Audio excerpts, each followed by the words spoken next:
Alhamdulillahilladzi hadana lihadza wa ma kunna linahtadiya laula an hadana Allah. Nashhadu an la ilaha illallah wahdahu la syarikalah wa nashhadu anna Muhammadan abduhu wa rasuluh. Allahumma salli wa sallim wa barik ala Muhammad wa ala ali Muhammad kama sallaita ala Ibrahim wa ala ali Ibrahim innaka Hamidum Majid. Rabbi syrah li sadri wa yassir li amri wahlul 'uqdatam min lisani yafqahu qawli. Subhanaka la ilma lana illa ma 'allamtana innaka antal alimul hakim. Assalamualaikum warahmatullahi wabarakatuh. Pada pertemuan yang lalu kita dapati Allah menerangkan pada kita tentang apa yang manusia inginkan. Untuk recap, surah ini dimulakan dengan pengenalan terhadap Quran dan bagaimana cara berinteraksi dengan Quran. Allah nyatakan tentang ada ayat muhkamat, ada ayat mutasyabihat. Kemudian Allah pandu kita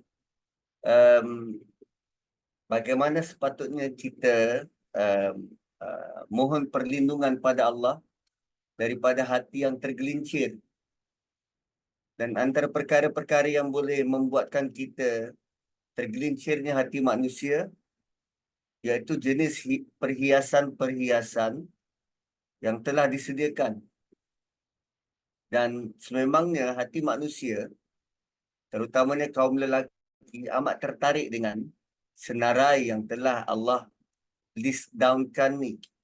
Suyina linnasi hubbus syahwati minan nisa'i wal banin wal qanatiril muqantarati minaz zahabi wal fiddah wal khailil musawwamati wal an'ami wal harf. Zalika mata'ul hayatid dunya wallahu indahu husnul ma'ab. Allah kata itu semua, list ini adalah mata'ul hayatid dunya. Mata' ni apa? Alatan kesenangan hidup dekat dunia. Jadi apa yang Allah cipta untuk kita nikmati di dunia ini, itu bukannya matlamat utama untuk kita kejar. Tetapi itu adalah alatan, tools bagi memudahkan kita hidup. Tools memudahkan kita hidup. Contoh macam ni.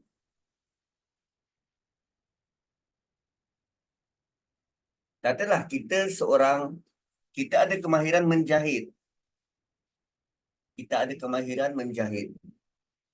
Kita pandai jahit sembat, tak pun tulang belut, kan? Kalau nak buat baju teluk belanga tu, kita pandai jahit tangan. Dan bila teknologi semakin berkembang, orang dah mula cipta mesin jahit yang boleh jahit tulang belut, jahit sembat. So, kita ada pilihan sama ada masih lagi nak mengekalkan untuk jahit tangan ataupun kita serahkan pada mesin untuk melakukannya. So, mata'ul hayati dunia ialah alatan-alatan untuk memudahkan proses kerja kita.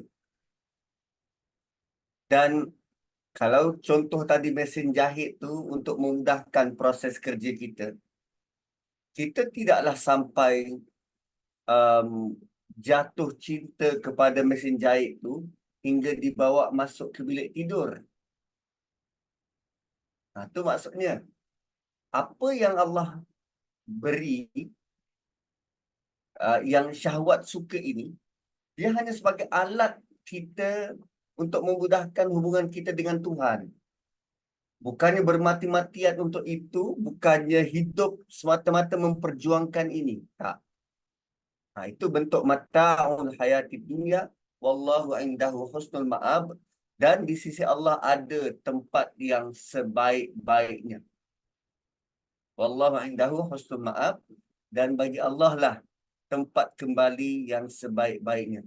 So, bila Allah beri hint semacam ini, Maka ayat selepasnya, ayat 15, Allah beritahu apa tempat yang sebaik-baiknya tu.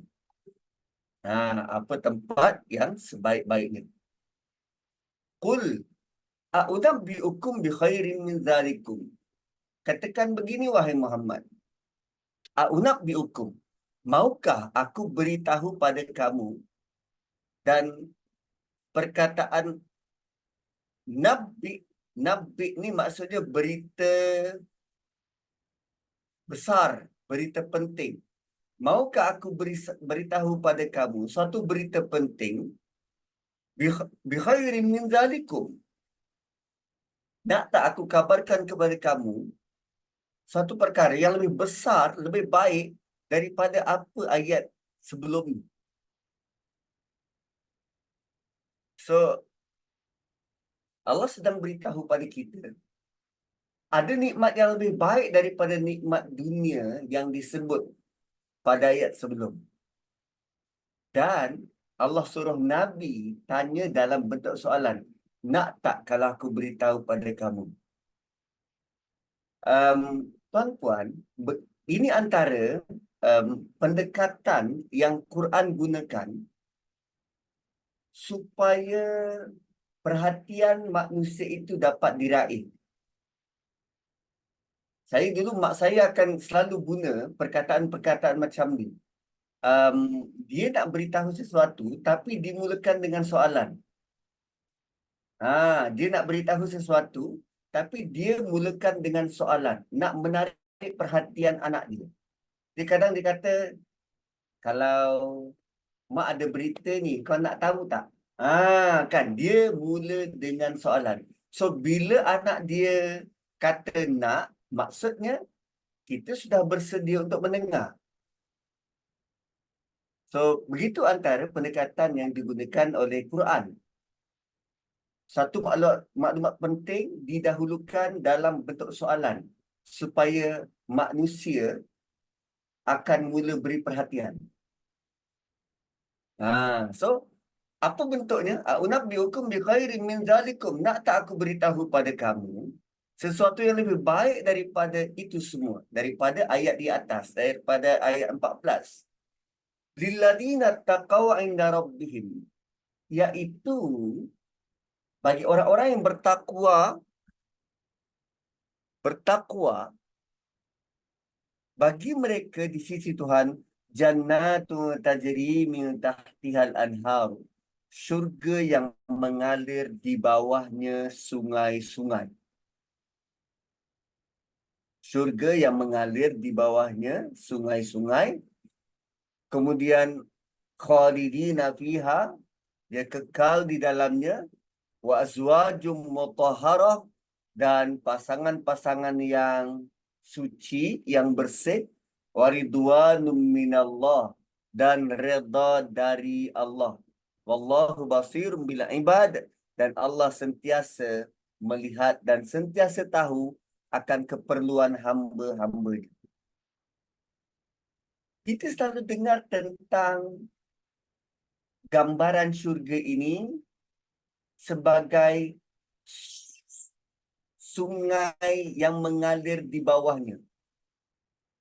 Tajri min tahtihal anhar. Jannatun tajri min tahtihal anhar. Pertamanya, secara logiknya, kerana masyarakat waktu itu tinggal dekat padang pasir. Lalu bila disebut tentang sungai-sungai, itu menarik perhatian mereka. Kan, disebut tentang sungai-sungai, dan tentu itu akan menarik perhatian mereka. Tapi kita dekat Malaysia, negara khatulistiwa. Kita punya sungai punya banyak dalam Malaysia ni. Hingga kita boleh pilih sungai yang keruh airnya, atau boleh cari sungai yang jernih airnya. Seolah-olah macam orang-orang yang tinggal dekat khatulistiwa ni, syurga yang terdapat mengalir di bawahnya sungai itu semacam sudah menjadi kurang menarik. Kan? Well, sungai je kot. Tapi rupanya tuan-tuan, memang Allah built in dalam hati manusia ini suka kepada natural beauty. Sebut tentang sungai, dia bukan sekadar entiti sungai itu, tapi apa gambaran yang dibawa oleh sungai. Keindahan semula jadi. Itu yang manusia cari. Dan bila sebut tentang sungai, siapa yang tak kenal sungai? Kan bila sebut tentang sungai ni, siapa yang tak kenal sungai? Malah sebut saja sungai, kalau orang tu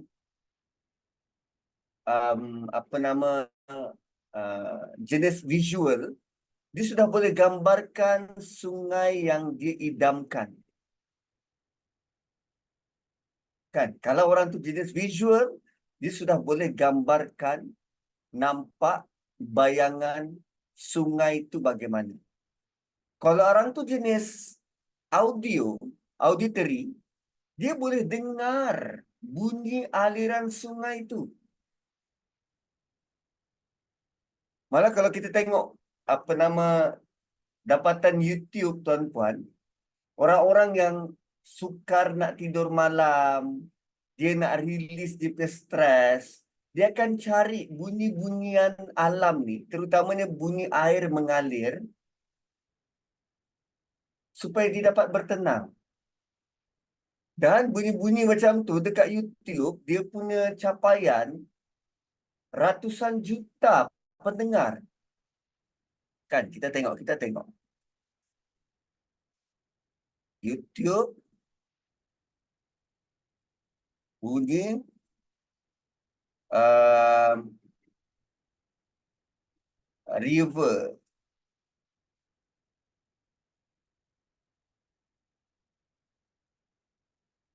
Berapa? 11 juta view. 3.5 juta view. Tu bunyi relaxation experience. So manusia memang mencari benda ni. Allah sudah built in dalam diri kita untuk dapatkan benda ni. Dia bukan sekadar kebetulan Allah kata ada banyak sungai. Tak. Dia memang apa nama? Secara semula jadi, kita memang suka tentang alam ni. Dia memang jadi kesukaan manusia. Sebab tu kalau hartanah yang kontang, harganya berbeza dengan hartanah yang ada sungai. Lagi-lagi kalau dekat ujung-ujung, dekat belah apa nama Taman Negara, Hulu Tembeling, dapat tanah ada sungai, wah dia dah buat homestay kat situ. Kan? So dia memang menjadi idaman manusia, kesukaan manusia. Sebab yang mencipta kita siapa?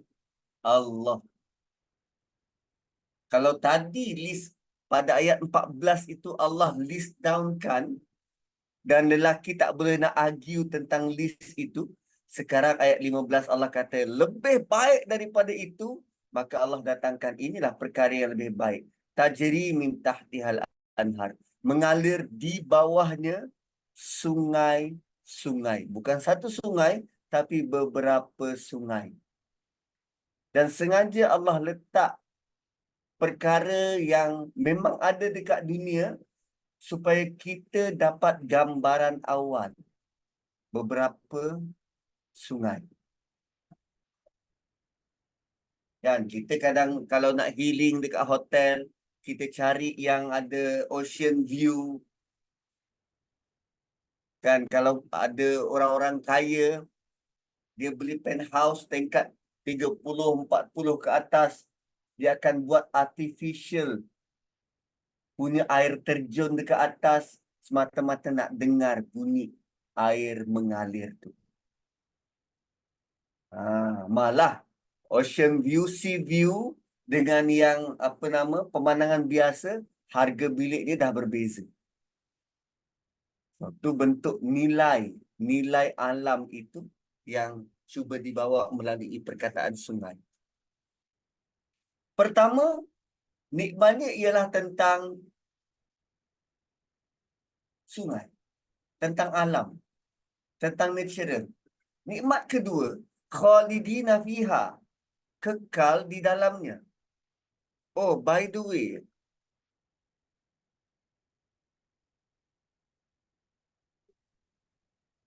kalau yang dekat atas,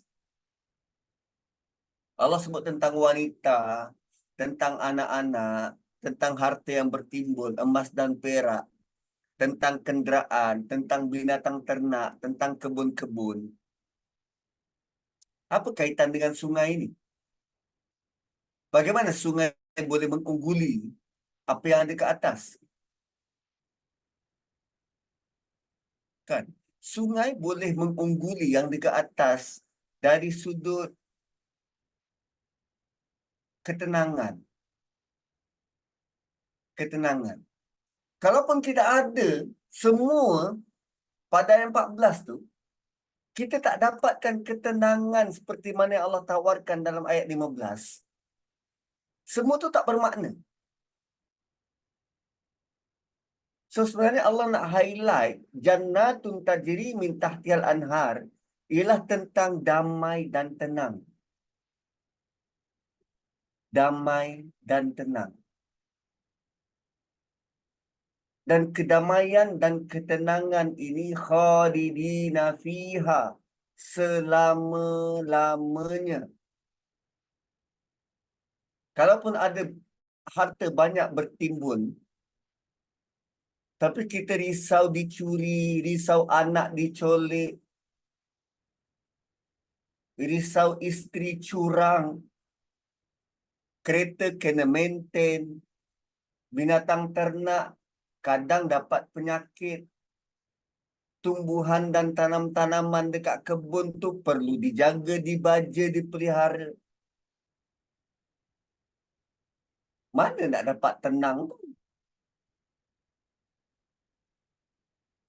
Tapi di syurga kelak Allah tawarkan tenang, dan ketenangan itu khalidina fiha abada. Kita dapat kereta baru, nama baru tu bertahan 6 bulan pertama je. Selepas tu duk pening kepala nak bayar road tax, nak bayar insurans, nak tukar apa nama minyak hitam, nak maintain. Apa yang ada dekat syurga? Khalidina fiha, kekal selama-lamanya. Tak perlu fikir pasal maintenance. So, nikmat kedua ialah tentang kekal. Nikmat itu berpanjangan. Kalau dekat dunia, ya kita dapat nikmat tu, merasai nikmat, tapi dia sementara. Tidak, bukan dalam bentuk kekal ni. Kereta yang baru akan jadi lama. Kan, isteri yang muda akan jadi tua. Anak yang comel akan membesar menjadi anak yang begitulah mungkin merungsingkan. Kan? Binatang ternak perlu dipelihara, dimaintain. Kebun-kebun begitu. Dia bukan dalam bentuk khalidina fiha. Malah tak kala kita meninggal, harta itu semua akan diwarisi. Tidak kekal pada kita.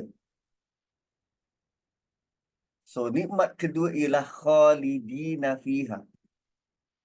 Perkataan ini mewakili nikmat itu sendiri. Kekal. Kekal. So, tak perlu takut. Kemudian, nikmat seterusnya. Yang ketiga, wa'azwajum mutahharah. Nikmat ketiga, wa'azwajum mutahharah. Perkataan azwaj, dia boleh jadi isteri atau boleh jadi bermaksud suami atau boleh jadi maksud dia pasangan.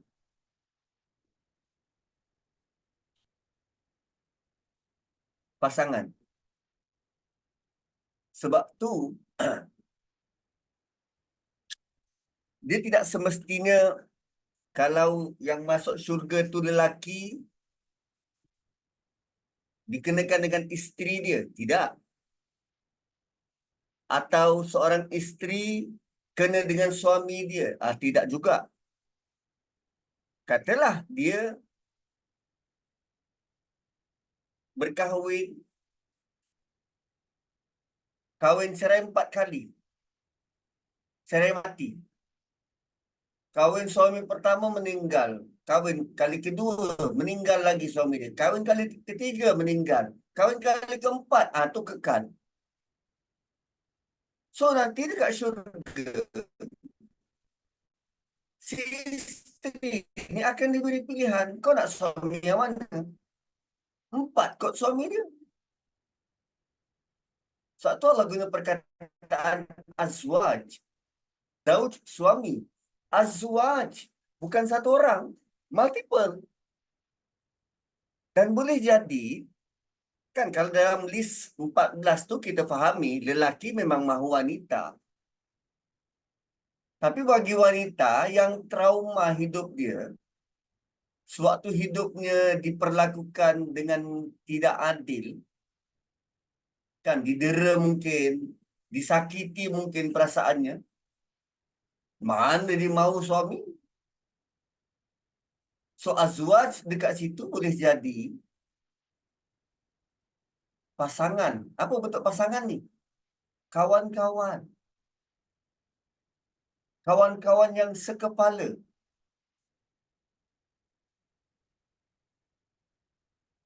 Kerana manusia ini adalah makhluk sosial, maka Allah titipkan teman untuk kita.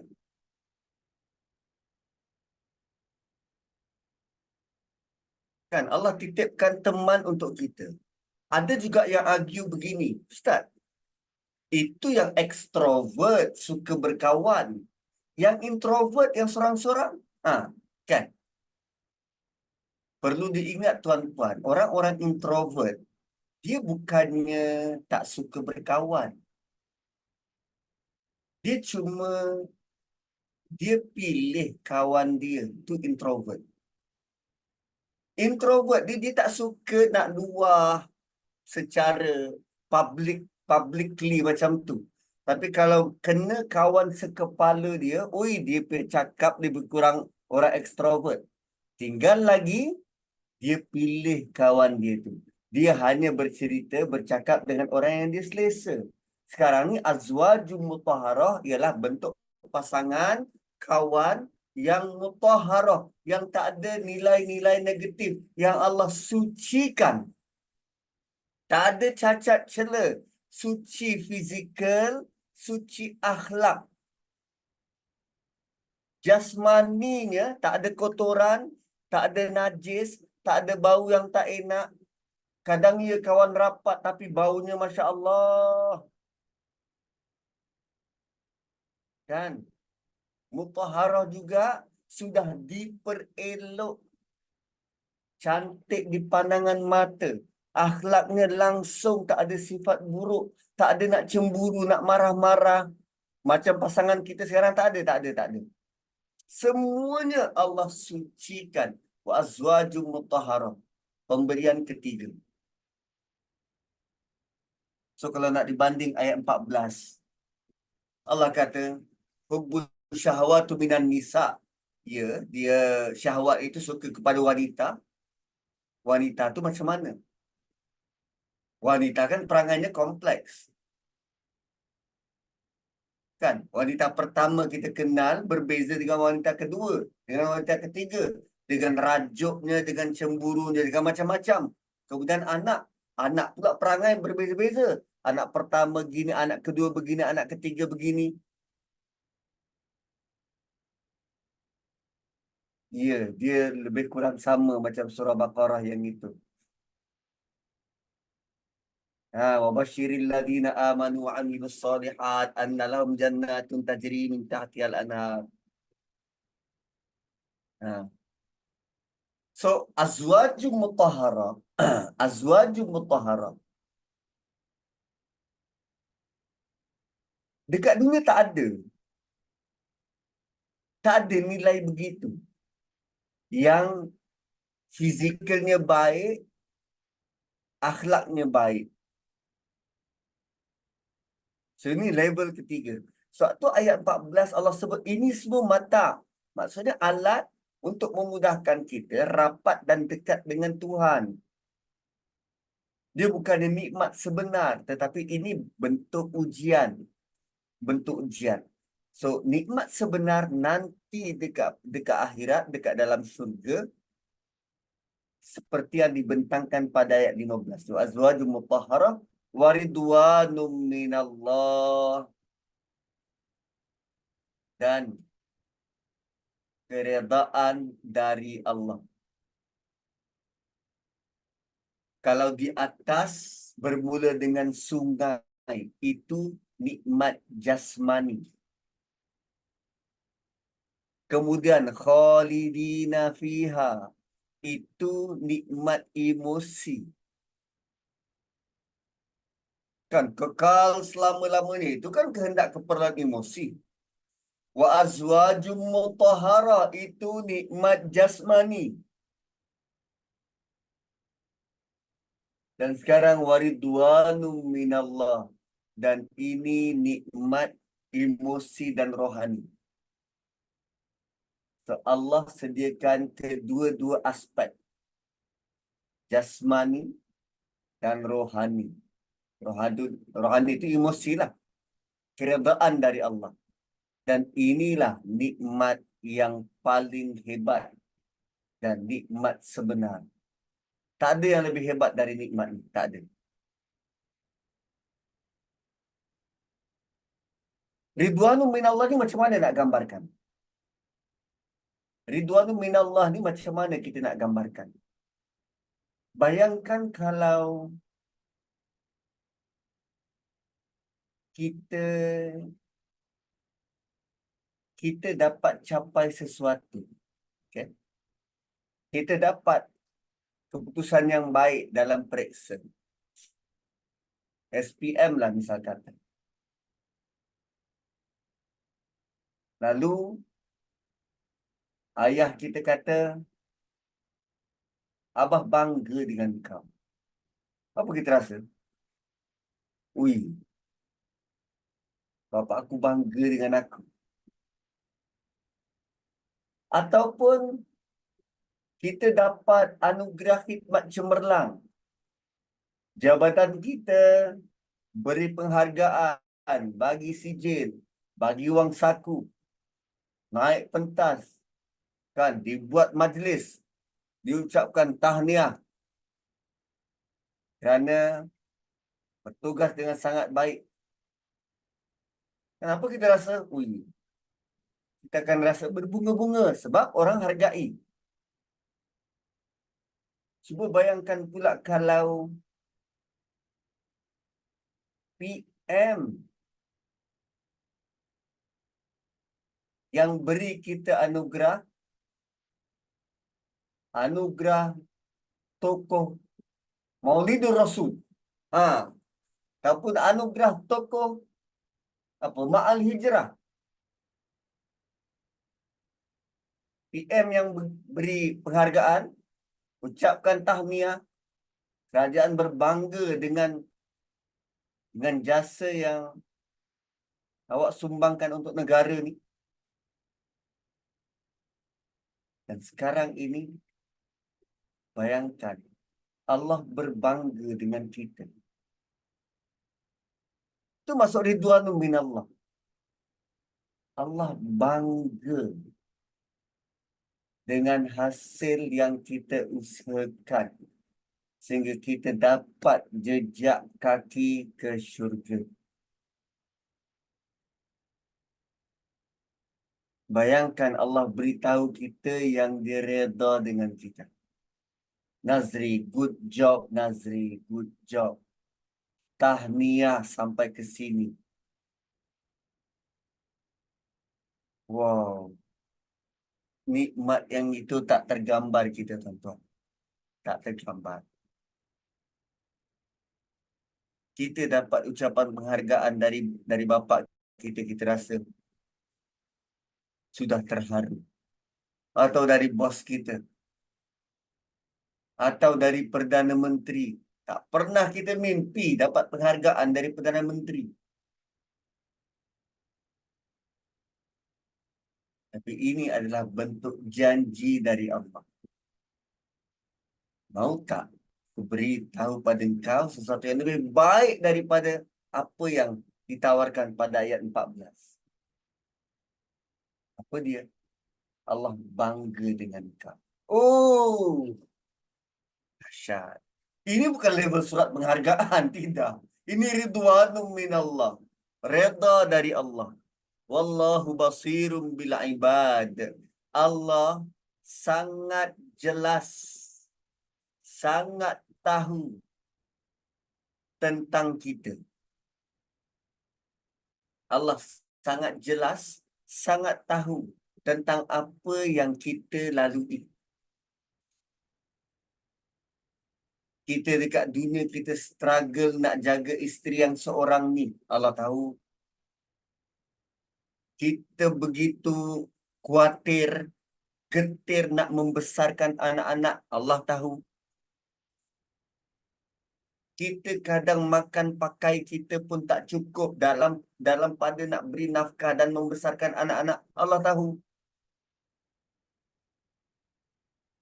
Dan sampai masanya Allah beri kita kecukupan, bukan sekadar kecukupan. Allah beri kita rezeki yang melimpah ruah.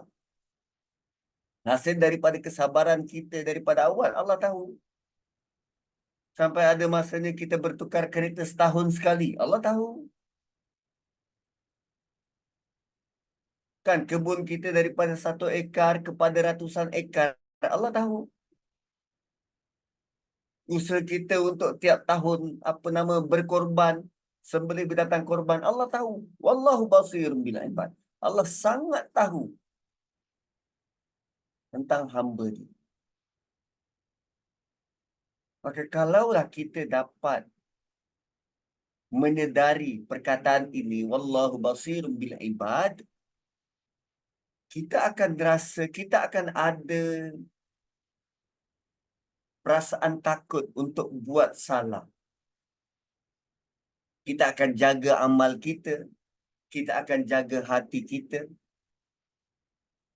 Sebab itu berkali-kali Allah sebut perkara ini, wallahu basirun bil ibad. Allah tahu tentang hamba dia.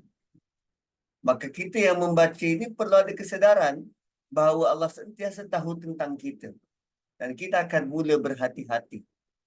Mula berhati-hati. So, bila kita mula berhati-hati, ialah takut buat dosa, takut buat salah. Maka Allah ajar kita macam mana? Macam mana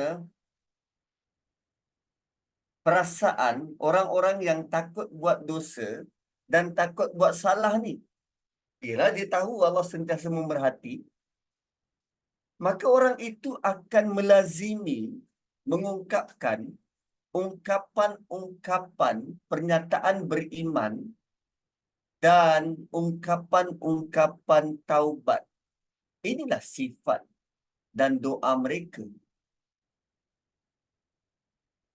Kan orang-orang hamba yang sedang menuju ke syurga, ini antara sifat dan doa mereka. Allah sedang perhati apa yang mereka buat. Kerana matlamat utamanya adalah tentang iman dan bagaimana mau kembali kepada Tuhan dalam keadaan bersih.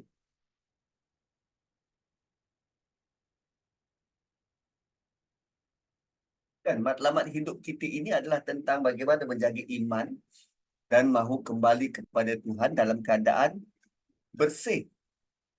Kalaupun ada isteri, matlamatnya itu iman dan kembali pada Tuhan. Kalaupun ada anak, matlamatnya sama, iman dan untuk kembali pada Tuhan. Kalaupun ada pada list 14 tu, ya, matlamat kita kekal sama. Apa dia? Alladzina yaquluna rabbana. Orang-orang yang sentiasa berdoa dengan berkata, wahai Tuhan kami, Rabbana, wahai Tuhan kami. Innana amanna. Sungguh kami telah beriman. Sungguh kami telah beriman. Bentuk doa ni, bentuk doa yang macam ini, um, apa nama? Kalau kita hafal doa ni sangat baik sebab ini um, macam mana nak cakap? Bentuk doa ini adalah antara bentuk doa yang senang dan cepat makbul. Sebab dia menggunakan cara tawassul dalam berdoa. Dia menggunakan cara tawassul dalam berdoa.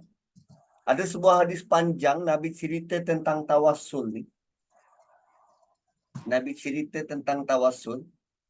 Kisah 3 orang hamba Allah yang terperangkap dalam gua. Ada batu besar tutup pintu gua. Lalu yang seorang kata, aku ada ayah dan ibu yang sudah tua, dan setiap hari kebiasaan aku akan dahulukan mereka berdua. Kalau ada susu, aku takkan bagi anak isteri aku minum susu tu kecuali setelah mereka berdua minum. Lalu dia kata, ya Allah, kalau engkau terima amal ibadahku yang itu tu, maka aku bertawassul dengannya dan tolonglah kami untuk keluar daripada sini. Maka pintu gua tu terbuka sedikit. Nah, tu dalam apa nama? Dalam sebuah hadis panjang. So, doa dengan bertawassul ini, dia membantu mempercepatkan kemakbulan doa. So, ini bentuk doa tawassul. Sekarang ni kita bertawassul dengan apa? Kita bertawassul dengan iman kita. Wahai Tuhan kami telah beriman. Tu tawassul. Ya Allah, aku telah beriman. Kan kita buat sesuatu yang baik, aku telah beriman. Macam tadi, dia dah tolong mak bapak dia. Ada kes yang dia jaga harta orang yang tinggalkan harta tu, tinggalkan kambing. Dia tak makan harta yang haram. Yang seorang lagi dia lari daripada zina. So dia bertawassul. Yang tu tawassul dengan amal. Dan iman ni perlu diamalkan. So bila kita kata Rabbana innana amanna, wahai Tuhan kami mengaku beriman sebelum berdoa minta ampun. Ini tawassul dengan iman. Kita guna iman kita untuk dekatkan diri pada Allah. Inilah bentuk tawassul yang digalakkan, yang dibenarkan. Bukan sebut sebab wali itu, wali ini. Apa nama, dengan berkat Nabi Haidir. Tak ada berkat-berkat tu, tak. Ini bentuk tawassul dengan iman. Kan? So, apa yang diminta? Faghfir lana dhunubana. Ya Allah, hapuskanlah dosa kami. Faghfir lana dhunubana. Hapuskanlah dosa kami. Cuma perkataan ghafara, selain daripada bermaksud hapus, ghafara juga bermaksud tutup.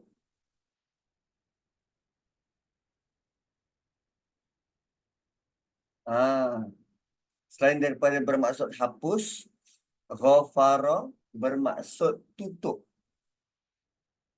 Bila dosa tu ditutup, tidak lagi disebut. Kita ni tuan-puan, sayalah terutamanya. Tuan-tuan boleh sudi untuk belajar dengan saya sebab Allah tutup kelemahan aib-aib saya. Kalau Allah buka, saya tak tahu nak letak muka dekat mana. Tak ada orang nak dengar apa yang kita cakap. Allah tutup kelemahan aib kita. Kan Allah sangat murka pada mereka-mereka yang suka cerita dosa apa yang dia buat. Sehingga Allah kata, aku tutup engkau punya aib. Aku tutup dosa engkau di malam hari. Tapi engkau buka di siang hari. So, faghfir lana tu maksudnya, kita sedar yang kita ni banyak dosa.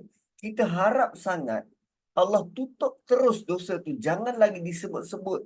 Dan kalau Allah telah tutup, dia takkan dibuka di ke akhirat.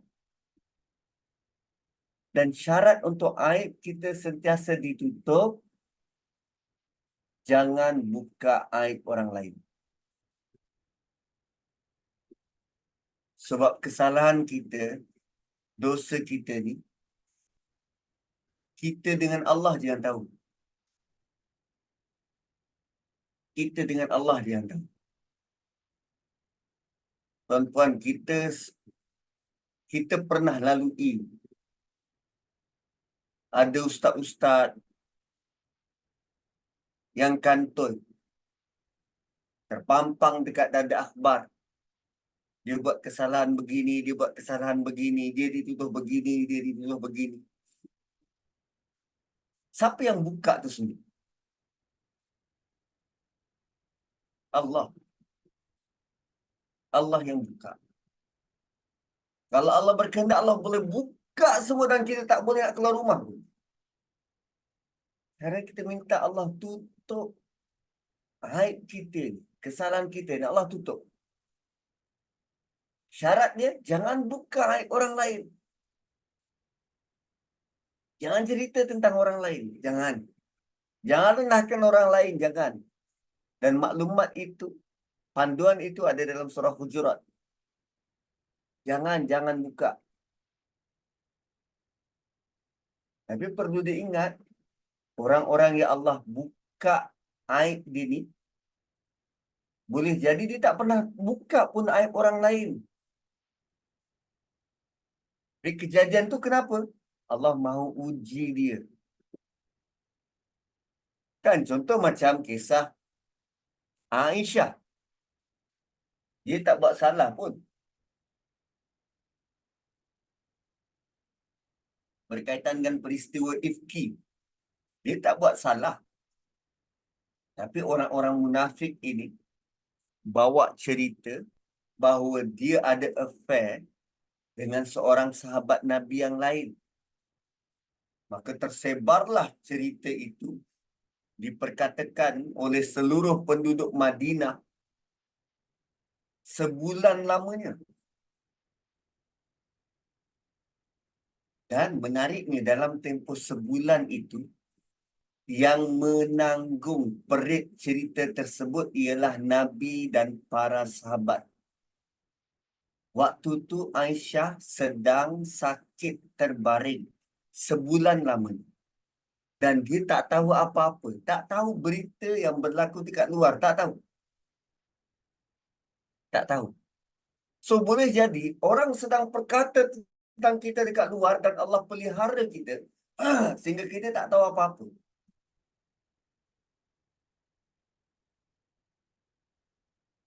Kan?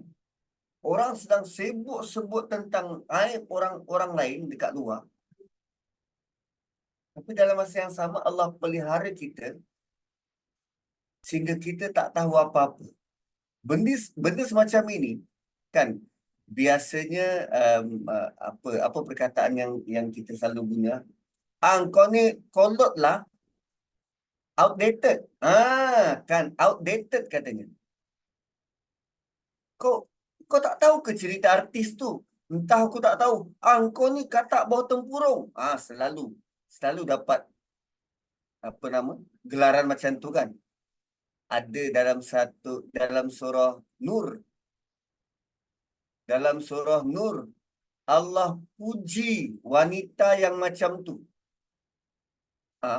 Ya. Allah puji wanita macam tu. Sudah mana surah Nur ni?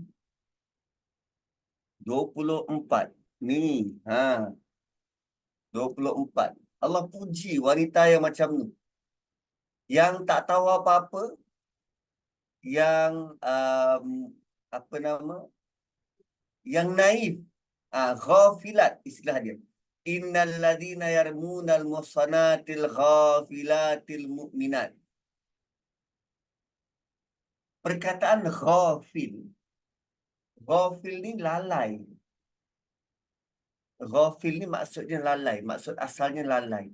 Tapi pada ayat ini adalah merupakan pujian kepada wanita-wanita yang tak tahu apa-apa yang berlaku dekat luar.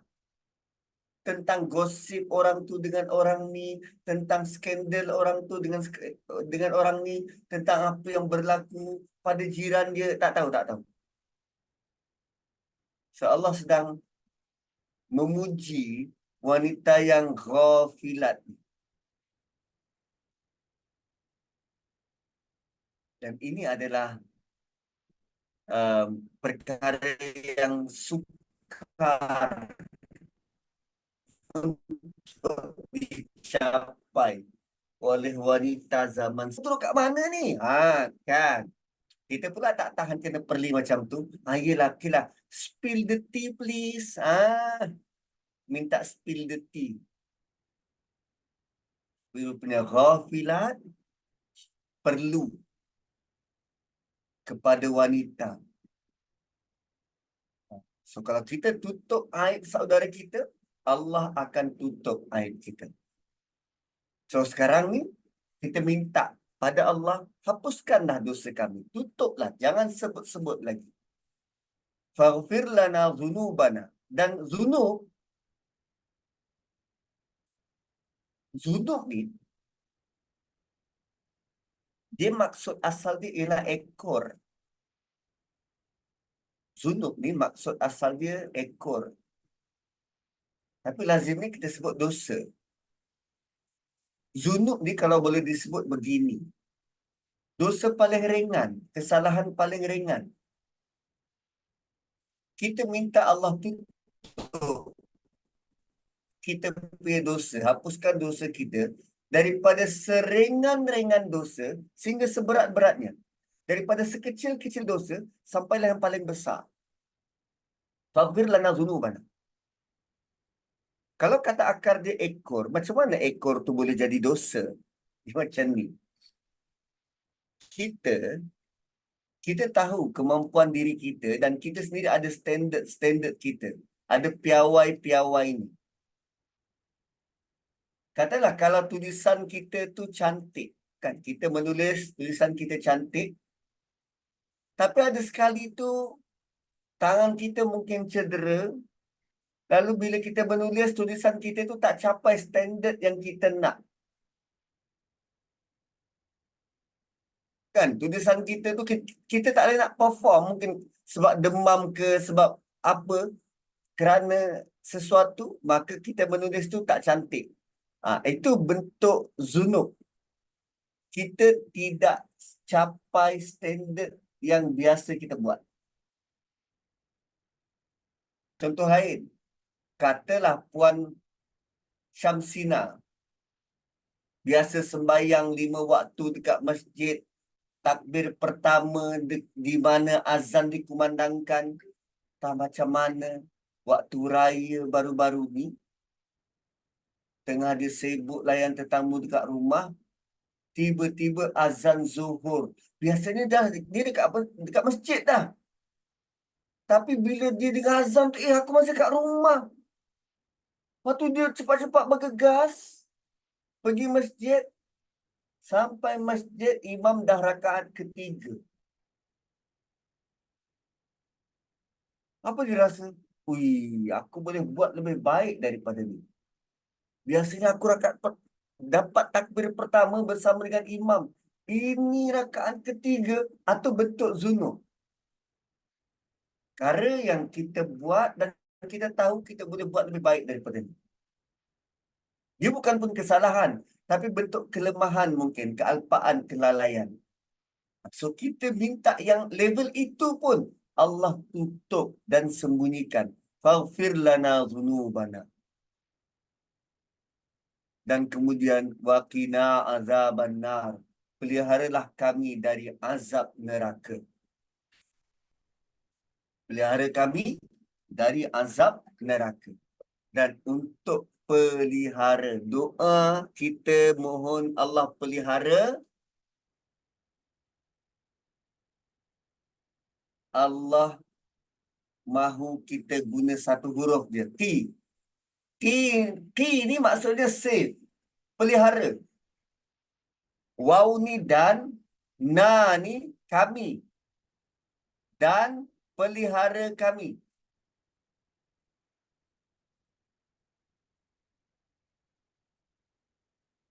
So untuk perkataan lindungi, pelihara, hanya satu huruf tuan-tuan. Satu huruf tu pun sukar ke kita nak minta? Sampai begitu sekali Allah sayang manusia, umat Muhammad sallallahu alaihi wasallam. Sehingga dalam nak berdoa, minta jauh dari azab neraka, cukup guna satu huruf untuk minta pada Allah. Cukup guna satu huruf untuk minta pada Allah. Tak payah susah payah. Sebut je. Allah selamatkan. Waqina azabannar. Jauhkan kami, pelihara kami dari azab api neraka. So basically doa ini kita minta pada Allah supaya beri kekuatan pada kita, sifat boleh meninggalkan dosa.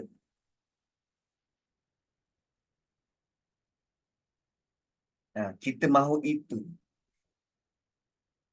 Kita mahu itu. So, cuba tengok susunan dia. Ayat 14 tentang apa yang syahwat suka. Ayat 15 ialah tentang kalau kamu berjaya bendung syahwatmu, kami akan beri ganjaran yang lebih besar. Ayat 16 boleh digunakan sama ada dia berusaha untuk bendung syahwat. Manusia tu, dia berusaha untuk bendung syahwat. Ya Allah, dengan iman kami beriman, maka tutuplah kesalahan kami. Level pertama manusia, dia berusaha bendung syahwat. Level kedua manusia, mungkin dia telah pun tergelincir, terpengaruh dengan syahwat dia. Sibuk dengan wanita, dengan anak-anak, lupa Tuhan, dengan harta. Tapi dia mahu kembali pada Tuhan. Maka diungkapkan doa ini pada ayat 16. Ayat 16 ini adalah ayat yang universal di manapun keadaan kita. Belum buat, sedang buat dan pernah buat, telah buat. Semua kita boleh guna doa ni. Jangan putus asa. So, ayat 16 adalah tentang bagaimana kalau kita sudah mungkin tergelincir tentang syahwat tadi tu. Ayat 14 tu tentang syahwat. Dan ini bagaimana kita nak mohon keampunan daripada Allah untuk memelihara syahwat atau mungkin sudah pun tergelincir dengan syahwat. Dan bila um, bila Allah sebut tentang ada bahaya syahwat yang dihias, ada bahaya syahwat yang dihias, dan kemudian Allah berikan kepada kita jalan keluar. Ayat 16 ni jalan keluar. Rabbana innana amanna faghfir lana dhunubana wa qina azabannar. Allah tidak tinggalkan kita begitu sahaja. Sekarang Allah beritahu ada 5 sifat yang kita perlu belajar cara untuk mengawal syahwat dari tergelincir kepada keinginan yang salah.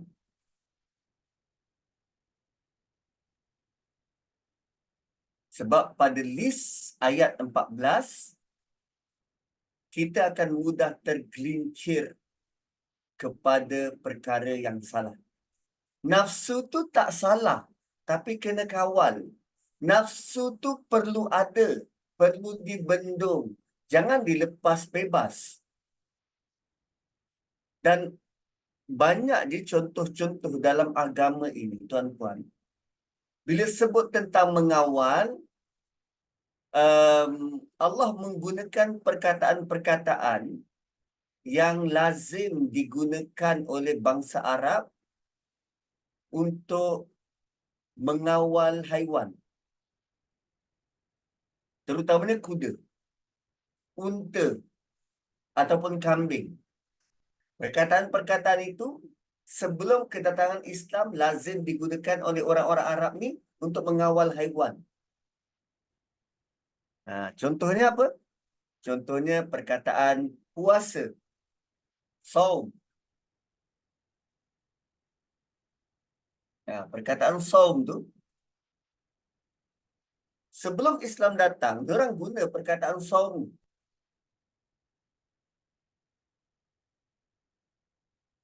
Dan perkataan saum tu bermaksud cara untuk melatih kuda, mempersiapkan kuda supaya dia boleh pergi berperang.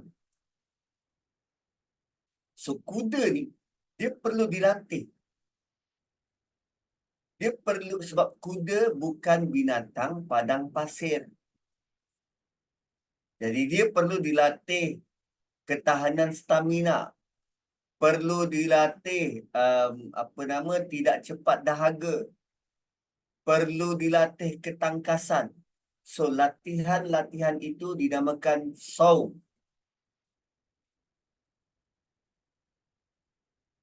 Dan bila Islam datang, kemudian Allah perintahkan puasa, maka para sahabat waktu itu sudah pun memahami bentuk latihan yang mereka bakal lalui sepanjang bulan Ramadan. Contoh, mereka bersungguh untuk puasa. Puasa mereka tu menghasilkan aktiviti yang produktif. Saat dia tahu, aku pernah melatih kuda aku untuk tangkas berperang. Untuk kekal, fit. Kekalkan stamina. So, dengan mereka berpuasa tu, mereka sudah dapat gambaran. Oh, ini untuk kuda. Macam mana dulu kuda kita buat. Sekarang Allah mahu kita dilatih begitu. So, kena tahan. Ini ujian sebenar, kena tahan. Begitu. So, ni ada 5 sifat cara-cara untuk kawal nafsu dari tergelincir kepada keinginan-keinginan yang salah. Nafsu tu tidak bersalah. Dia adalah alat. Kita kena kawal supaya dia suka kepada benda yang halal sahaja. Kan, kalau kita guna kenderaan, dia perlu ada sistem kawalan. Naik kereta perlu ada sistem kawalan, antaranya brek. Kalau tak tekan brek, kereta akan terus meluncur. Dia perlu ada sistem kawalan itu. Kalau saya punya guru Ustaz Hasrizal, dia punya istilah, kita kena tahu, kita kena ada button pause. Kan, yang ada 2 pagar situ kan, pause. Button pause. Supaya apa pun tidak tanduk kita sebelum kita bertindak, okey, pause dulu. Fikir buruk baik. Tengok kiri kanan. Analisa. Bila jelas, baru teruskan. Bukan bulldoze. Gitu. Dan kita perlu sedar bahawa tingkatan-tingkatan nafsu ini, tingkatan-tingkatan syahwat ini, kalau dia tidak dididik, dia akan terjerumus kepada ammarah. Nafsul ammarah. Ammarah ni apa? Dia punya keinginan tu tak boleh disekat. Nak lagi dan nak lagi dan nak lagi. So, bila nafsu ammarah ini berjaya ditundukkan, dididik, dia akan hasilkan nafsu lawamah. Lawamah. Lawamah ni adalah nafsu yang kalau dia buat salah, dia rasa bersalah. Dia ada rasa macam tak sedap hati kalau dia tak buat baik. Macam tu. Lawamah ni. Dia on off, on off. Tu lawamah.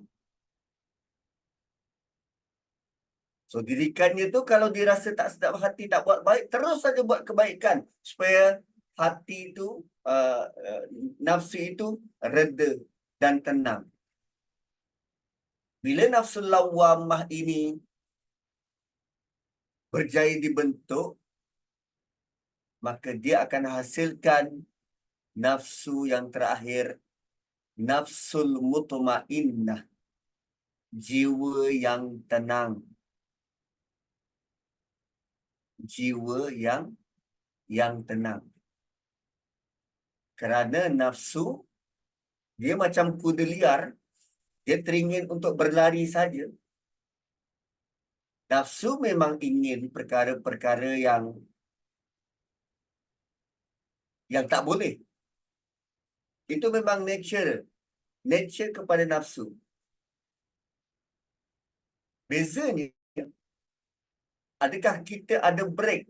Iman kita tu berjaya untuk kekang nafsu tu atau tidak?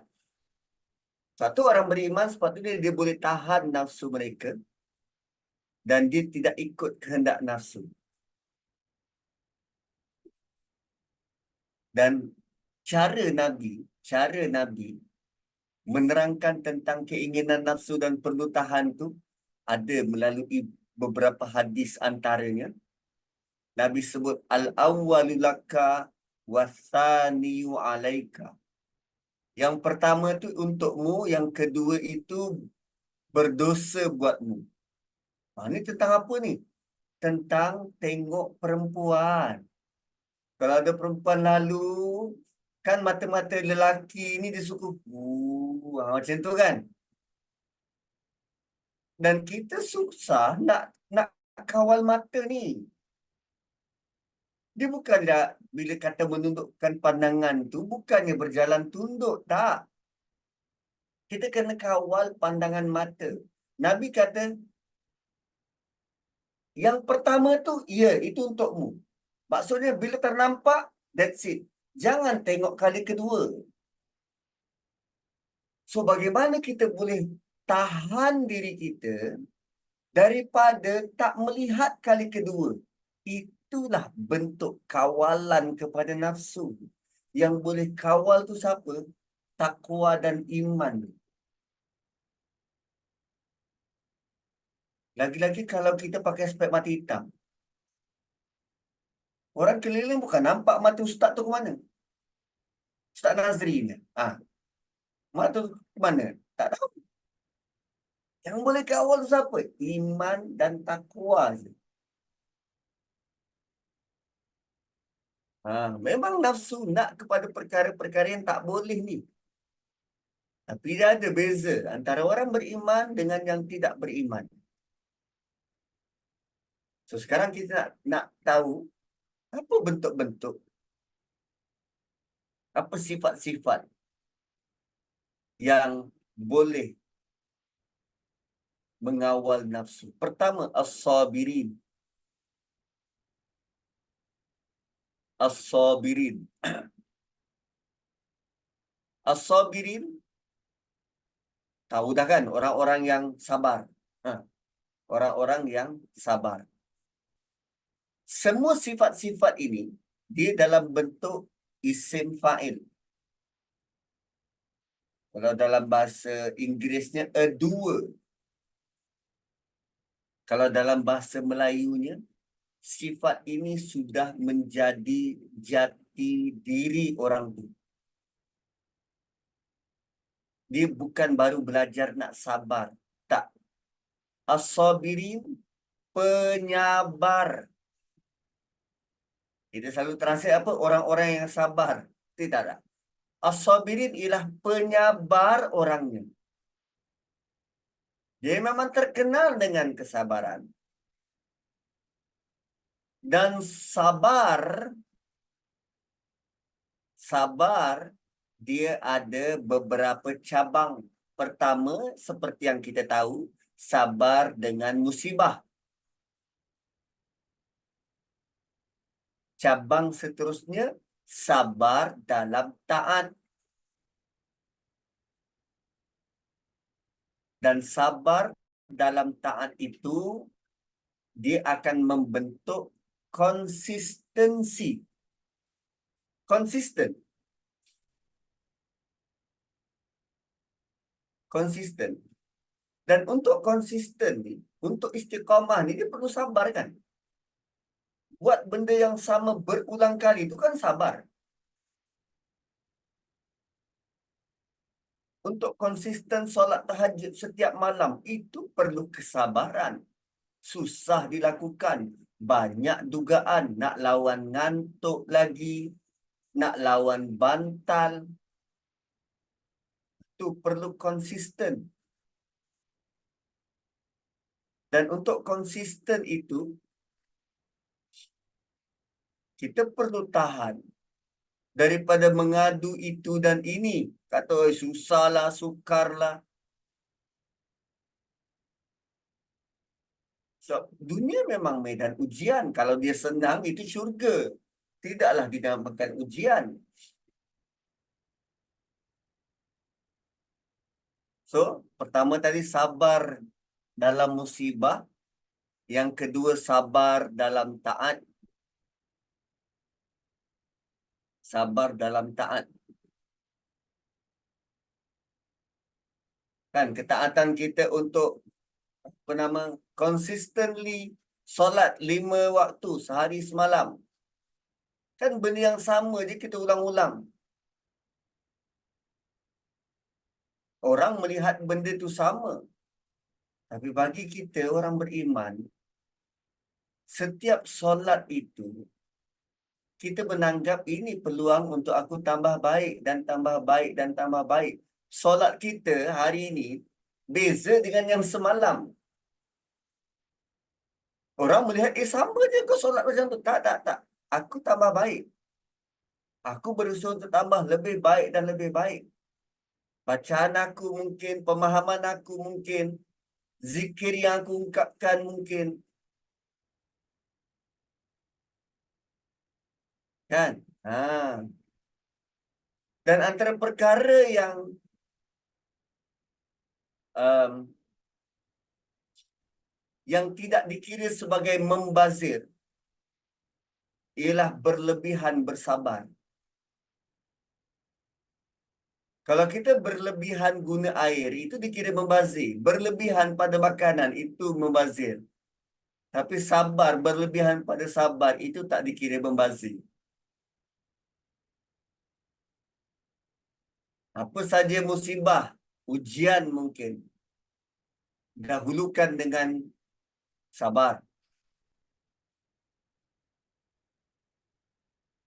Ada satu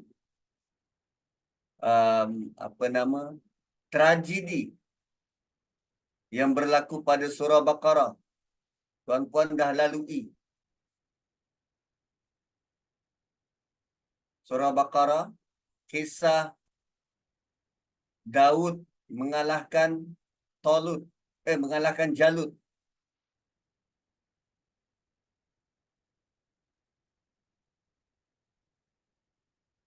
Kan di hujung juzuk 2, laisal birra faman khafa waqtuluhum wadhkurullah salbani Israel. Ya.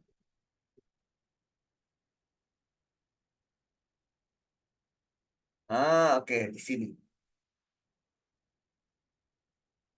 Di sini Allah sebut wallahu ma'as sabirin. Wallahu ma'as sabirin. Latar belakangnya ialah tentang Talut dengan tentera dia diuji dengan sungai. Kemudian ada yang minum, ada yang tak. Dan akhirnya Allah beri kemenangan kepada tentera Talut melalui Daud. Dan juga Allah kata apa? Qala alladhina yadhunnuna annahum mulaqullah kam min fi'atin qalilatin ghalabat fi'atan katsiratan biidznillah. Berapa ramai kelompok yang sedikit berjaya menguasai mengalahkan kelompok yang ramai dengan izin Allah. Kemudian Allah kata wallahu ma'as sabirin. Allah bersama dengan orang yang sabar. Apa maksud sabar dekat sini? Sebab tak minum air daripada sungai. Sabar dekat sini maksudnya konsistensi. Bukan sabar pada ujian tu semata-mata. Tapi sabar bermaksud konsistensi. Lebih-lebih lagi, sabar yang kedua ni. Rabbana afrigh alaina sabra wa thabbit aqdamana wansurna 'alal qaumil kafirin. Sabar di sini merujuk kepada tindakan Daud yang mengalahkan Jalut. Siapa Daud? Dia ni anak kecil waktu tu. Sekitar usia 16 tahun. Masuk dalam tentera Talut. Lalu anak kecil ini dia doing some errands. Dia jadi budak suruhan. Tolong buat itu, tolong buat ini. Membantu tentera-tentera nak mengalahkan Jalut. So, cara bertempur waktu itu, dia dimulakan dengan seorang tentera akan mencabar pasukan lawan. Seorang lawan seorang. Kan? Round pertama, kalau kalah, okey, cabar kali kedua. Atau cabar kali ketiga. So, dia dimulakan dengan seorang lawan seorang. Barulah kemudian pasukan tu bertembung. Itu idea dia. So, sekarang ni, waktu jumpa Jalut, Jalut terlebih dahulu mencabar pasukan Talut. Mana orang yang berani lawan dengan aku? Sini, turun. Kalau kau berjaya kalahkan aku, kami sedia menyerah kalah. Tu Jalut sebut macam tu. Dan Jalut ini kalau dalam teks-teks lama dikenali sebagai Goliath. Orang-orang besar, tinggi macam giant tu. Tu Jalut. Orang besar, gagah perkasa, Goliath. So, bila terima cabaran, bila dengar cabaran daripada Jalut yang besar macam tu, tentera-tentera Talut takut. Satu lawan satu kot. Mana berani? Tak berani. Maka itu jam tampillah anak muda ni, Daud ni. Dia minta pada Talut. Talut siapa? General dia. General kaum muslimin. Minta pada Talut, aku boleh kalahkan Jalut. Daud kata, aku boleh kalahkan Jalut. Cara macam mana? Tak apa. Biar hantar aku ke depan. Daud pun pergi. Dan pertempuran itu dibuat di tempat macam lembah. Kalau kita tengok apa nama? Colosseum. Bentuk Colosseum macam tu. Dia dekat tepi tu orang tengok. Kemudian dia turun ke bawah. Dia buat macam lembah macam tu. So, pertempuran berlaku dekat tengah-tengah. Dekat tebing ni semua orang tengok tentera kedua pasukan. Sedang Daud turun daripada atas. Jalut tengah tunggu dekat bawah. Nabi Daud turun dari atas. Maka dia mula gerakkan dia punya slingshot. Ini senjata yang digunakan oleh Nabi Daud. Sling, shot. Kita kata lastik. Tapi bukan lastik yang macam ni. Bukan tarik macam ni. Dia pusing. Juga digunakan oleh rakyat Palestin menentang Zionis Israel. Atau slingshot. Ini senjata yang digunakan oleh Daud. Sedang dia pusing dan dia mula membidik, mula menembak. Batu yang dia tembak tu tepat kena dahi Jalut. Dan Jalut rebah mati. Headshot. Jalut rebah on the dot. So tentera Jalut kalah. Hasil daripada Daud. Soalannya ialah, bagaimana Daud boleh tembak dengan tepat? Adakah itu percubaan pertama? Tak. Bagaimana dia boleh begitu confident? Sebab dia tahu kemahiran, kelebihan dia. Menembak dengan tepat dari jarak jauh. Daud membesar dengan memelihara kambing. Kambing yang dipelihara selalu dikacau ganggu oleh serigala. So, antara cara dia tewaskan serigala, dia tembak guna slingshot dari jauh. So, hasil latihan tu ni. Wallahu ma'as sabirin. Allah bersama dengan orang-orang yang sabar. Sabar dekat sini maksudnya apa? Orang yang sabar dalam nak melatih, membina kepakaran. Daud sedang membina kepakaran waktu jaga kambing. Kepakaran membidik dengan tepat.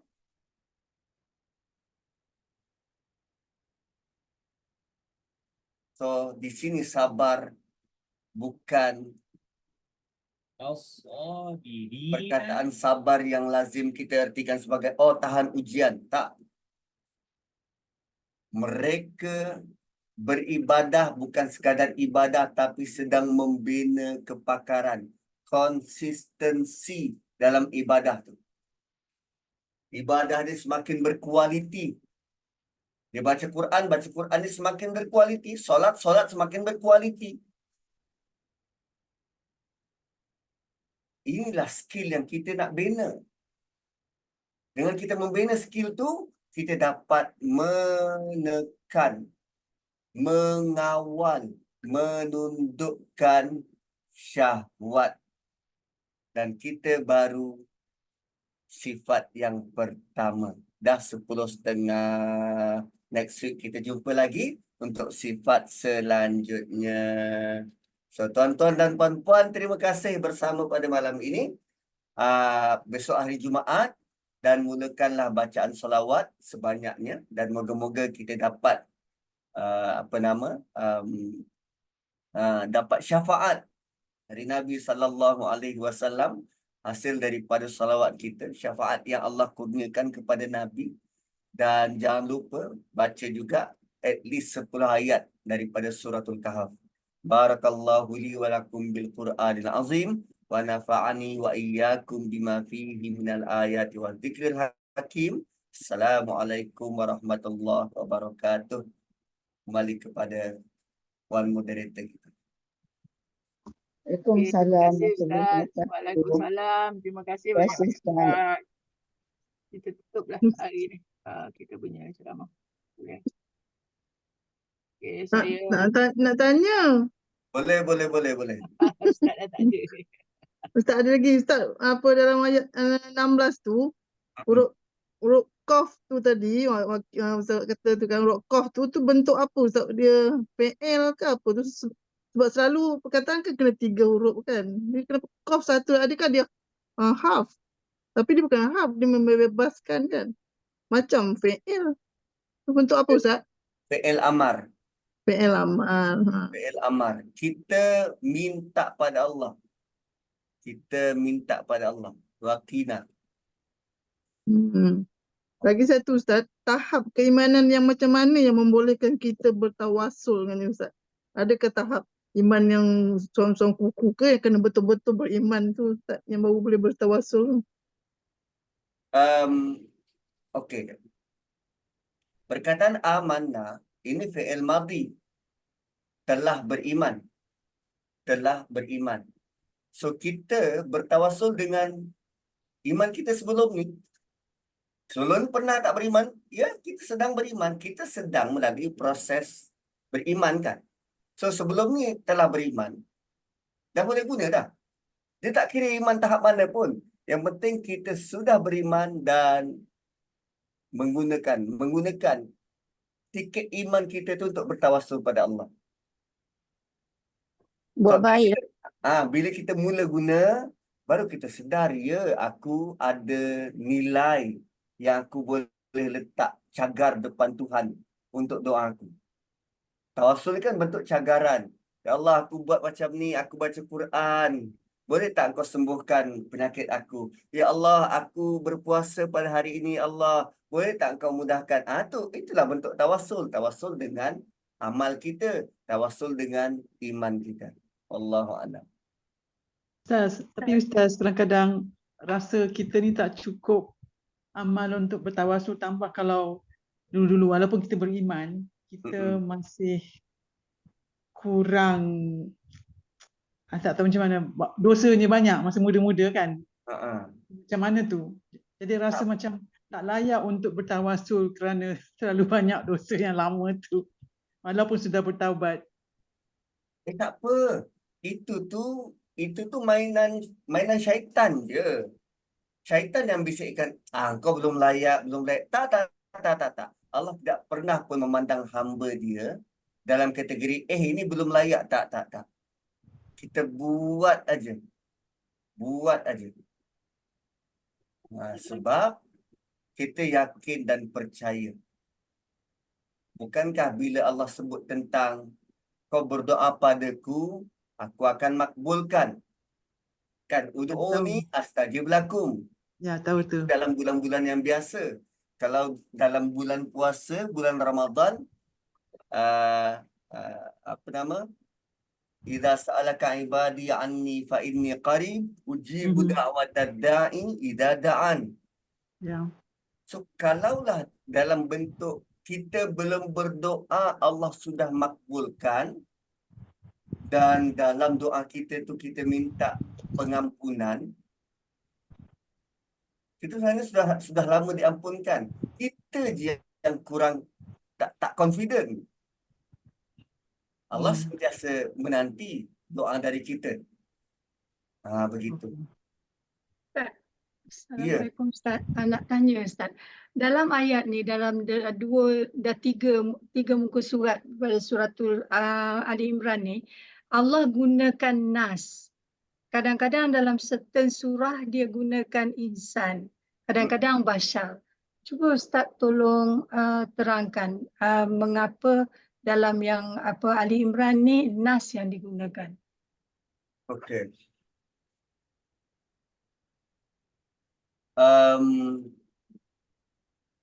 An-nas tu kejap, dia satu an-nas, satu lagi insan, satu lagi bashar.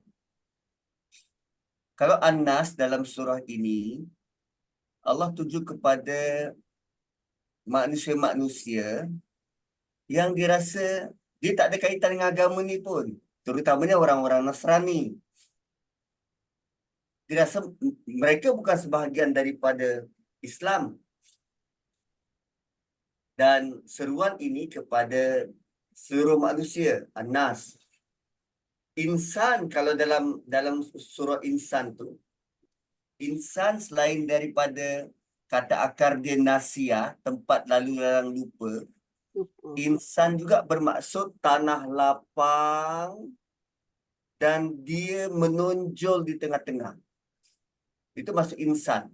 Tanah lapang dan dia sangat menonjol di tengah-tengah. So manusia ni, kalau Allah guna perkataan insan, dia merujuk kepada manusia yang ada potensi, manusia yang menjadi tumpuan.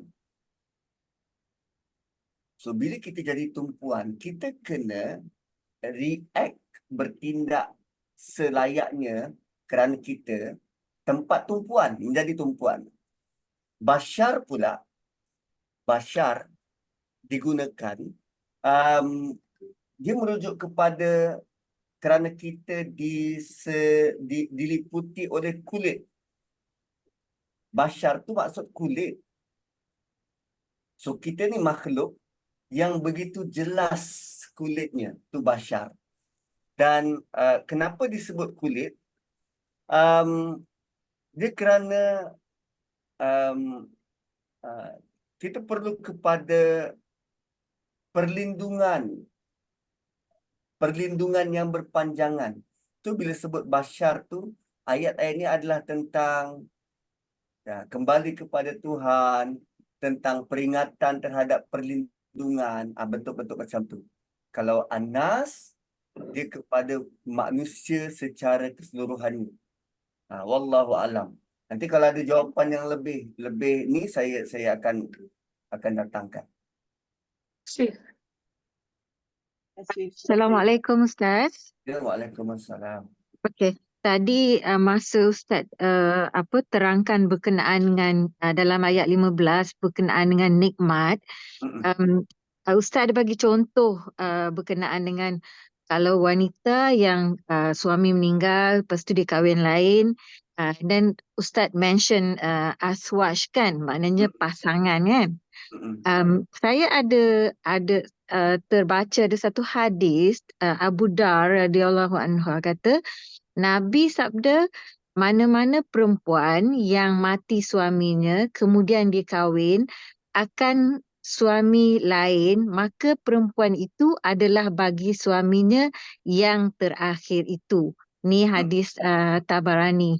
Saya nak tanya Ustaz lah sebab kadang-kadang perempuan yang suami dia meninggal ni dia kahwin lain ada sebab-sebab, tapi dia mungkin dengan the husband yang meninggal tu dia masih sayang lagi. Jadi di akhirat dia kata dia nak jumpa yang tu juga. So boleh Ustaz explain tentang ni sebab macam bila kalau saya baca hadis ni kita seolah-olah yang mana ramai kawan-kawan saya yang tak nak kahwin lain. Sebab dia kata di akhirat nanti di syurga dia nak dengan suami dia yang meninggal tu. Okey. Terima kasih. Tentang hadis Nabi itu, pertamanya kita lazimnya bila kita baca hadis, kita ambil face value. Kita ambil terus teks hadis tu dan kita lekapkan pada kehidupan kita.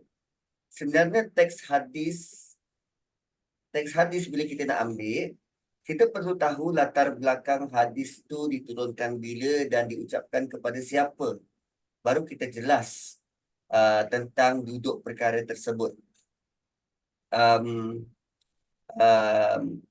Dan kita perlu juga melihat hadis-hadis lain yang memberi respon kepada hadis tu, buat perbandingan 2-3 hadis yang lain.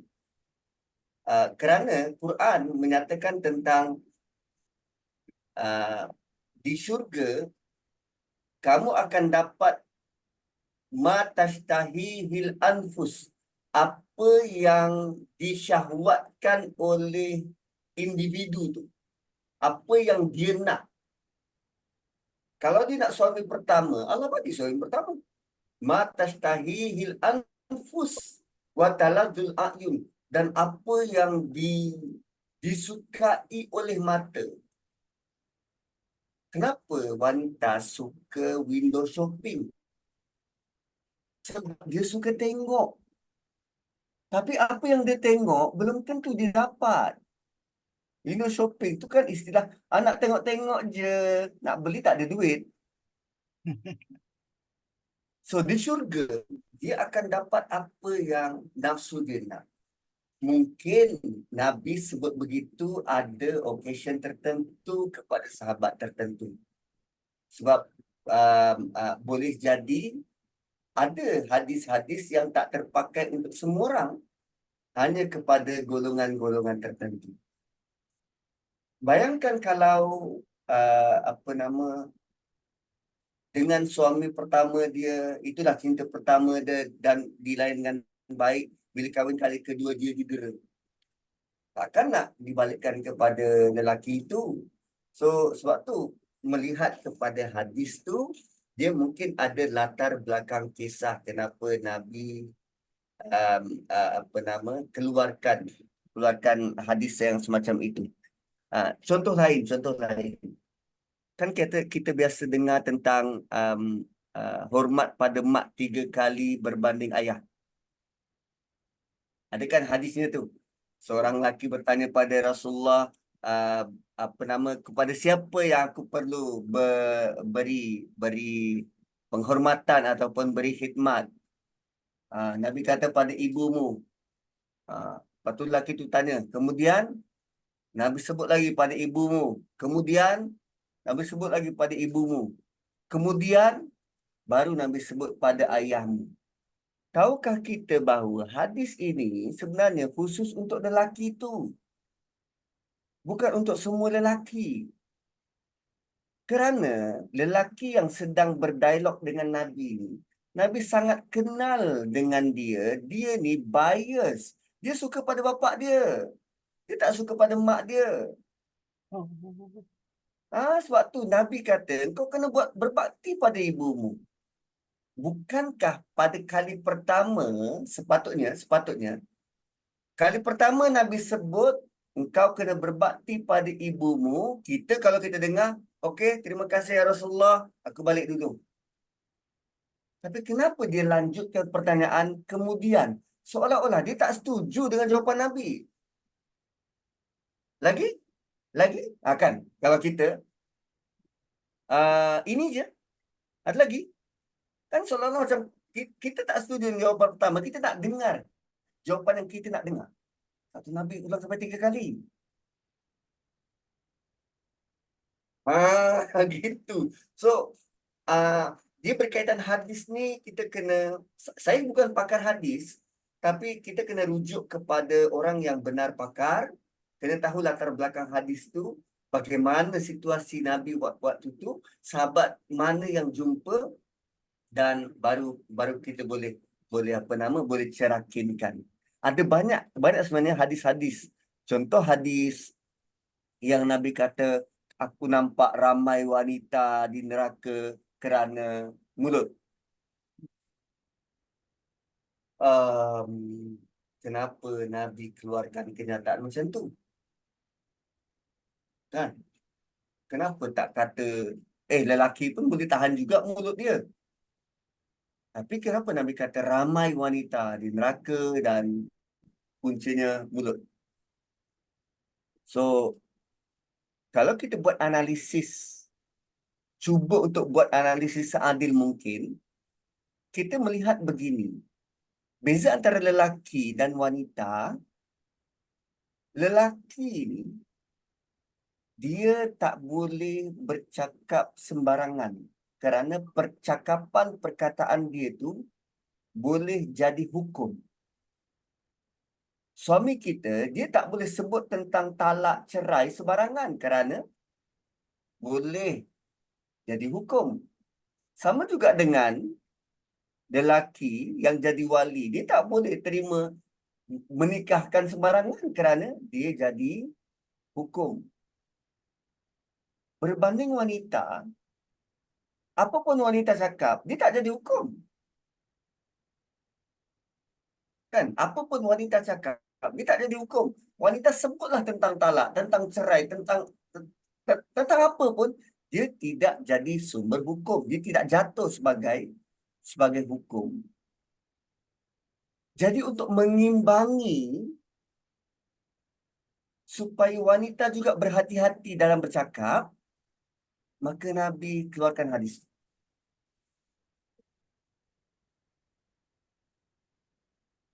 Kan? Lelaki, dia punya perkataan tu jadi hukum. Jadi lelaki dia perlu sangat berhati-hati dalam bercakap ni. Tapi kadang pun mulut macam longkang juga bercakap. So untuk mengimbangi. So bila lihat analisis macam tu, baru kita rasa okey, ada kewajaran Nabi memberi peringatan semacam itu. So, setakat di dunia, apa diucap oleh wanita, dia tidak menjadi hukum. Kecuali pada level dia jadi saksi. Itu membantu proses mahkamah. Tapi dalam keadaan biasa, dia tidak diberati seperti mana perkataan lelaki. Wallahu a'lam. Rasanya dah lewat ni Ustaz. Bolehlah kita end apa ni? Boleh. Kita akhirlah kelas kita Ustaz dengan tasbih kafarat. Subhanakallahumma bihamdik nashhadu an la ilaha illa anta wa nastaghfiruka wa natubu ilaik. Wal 'asri innal insana fi khusr illa alladhina amanu wa 'amilus solihat wa tawasaw bil haqqi wa tawasaw bis sabr. Assalamualaikum warahmatullahi wabarakatuh. Terima kasih semua, terima kasih. Terima kasih Ustaz. malam Ustaz.